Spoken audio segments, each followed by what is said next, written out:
De la philo, de la tech, c'est Philotech. Alors Emmanuel, toi aussi tu as succombé au charme de ChatGPT et tu es allé voir comment est-ce qu'il ronronne.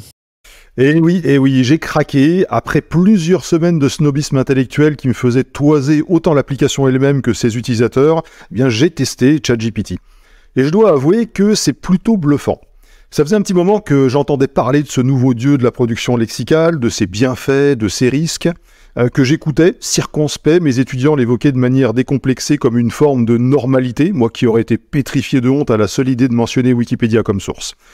Et du coup, je pouvais pas me contenter de m'arc-bouter sur l'idée que j'étais plus fort ou plus intelligent que les autres, d'autant que je ne suis ni l'un ni l'autre, et je suis donc allé voir la bête. Si je devais qualifier ChatGPT, eh bien je dirais que c'est le canard digérant de Vaucanson appliqué à la production de textes auquel on aurait fait avaler de l'intelligence artificielle comme laxatif. Alors je sais, on me dira que le positionnement est quelque peu tranché, mais en fait pas tant que ça. Après tout, la logorée, ça n'est pas l'apanage de la machine, et on connaît tous et toutes des individus qui produisent des mots de manière industrielle à des fins plus ou moins contestables. En politique, en communication, en marketing, ça peut même être une compétence essentielle. Avec ChatGPT, on passe juste à la vitesse supérieure puisqu'on rend une partie de cette compétence, celle qui ne nécessite pas de mobilisation intellectuelle, accessible au commun des mortels. Du coup, pour ou contre ChatGPT ? Eh ben, ni l'un ni l'autre. En fait, ChatGPT, c'est un outil utile, mais non nécessaire. C'est une extension moderne de Wikipédia, c'est-à-dire un excellent moyen de collecter des données. Et là, j'insiste, c'est un outil qui fournit des données, pas des informations. Et c'est bien là la limite de l'exercice à mon sens. Si on considère que ChatGPT fournit de l'information, alors on court le risque de sombrer dans la servitude intellectuelle volontaire par anesthésie de notre esprit critique. On prend le risque de l'hyperconformisme puisque ChatGPT produit du texte en fonction d'un matériau limité en quantité et en qualité, qui peut véhiculer des idées elles-mêmes limitées en quantité et en qualité. En fait, cette application, elle nous fournit des idées pré-mâchées dont nous ne connaissons ni les sources, et donc encore moins leur pertinence et leur légitimité, ni le processus qui a conduit à la production des dites idées. On ne peut pas non plus écarter d'ailleurs la possibilité d'une instrumentalisation de cet outil par des acteurs peu scrupuleux, des démagogues 4.0 héritiers du vendeur de saucisses d'Aristophane. En fait, ChatGPT n'est pas mauvais ou problématique en soi. Comme toutes les technologies, les problèmes potentiels procèdent de son utilisation. Il faut le prendre pour ce que c'est, une source de données, parmi d'autres, qu'il convient que chacun et chacune d'entre nous traite avec d'autres sources pour transformer le tout en information et à terme en connaissance.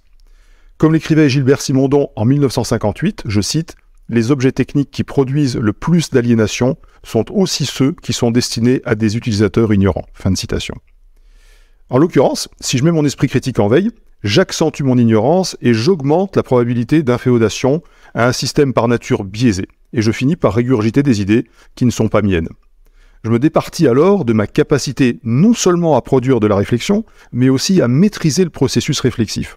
En d'autres termes, je révoque ma techné intellectuelle. Ce serait donc notre utilisation de ChatGPT qui serait en cause et non ChatGPT en soi ? Eh bien oui, comme pour toutes les technologies, c'est l'utilisation qui en est faite qui pose problème bien plus que la technologie elle-même. En l'occurrence, avec ChatGPT, on oublie que dans la célèbre formule de Descartes « je pense donc je suis », suis n'est pas le présent du verbe suivre, mais du verbe être. En faisant une mauvaise utilisation de ChatGPT, en se contentant de le suivre, on appauvrit nos capacités intellectuelles en les limitant à ce que ChatGPT est capable de produire avec toutes les restrictions qu'on lui connaît. En fait, nous actualisons notre aliénation à la technologie. Aliénation renforcée par notre conviction de la neutralité de la technologie, comme l'affirmait Heidegger. Aliénation qui rend l'humain spectateur d'une machine qu'il méconnaît, écrivait encore Simondon. Donc le risque fondamental lié à une utilisation non raisonnée de tels outils serait l'appauvrissement intellectuel. Est-ce que c'est ce qui nous guette ? Je pense que c'est un problème fondamentalement épistémologique, qui est celui de notre rapport à la connaissance comme produit d'un processus, d'une techné encore une fois, qui consiste à transformer des données en information, de l'information en savoir, puis du savoir en connaissance. Or, c'est cette connaissance, qui pour Spinoza implique une remise en question perpétuelle de nos savoirs, qui nous permet de comprendre le monde, d'y évoluer et de se l'approprier pour mieux y vivre. Schopenhauer écrivait que le monde est une représentation.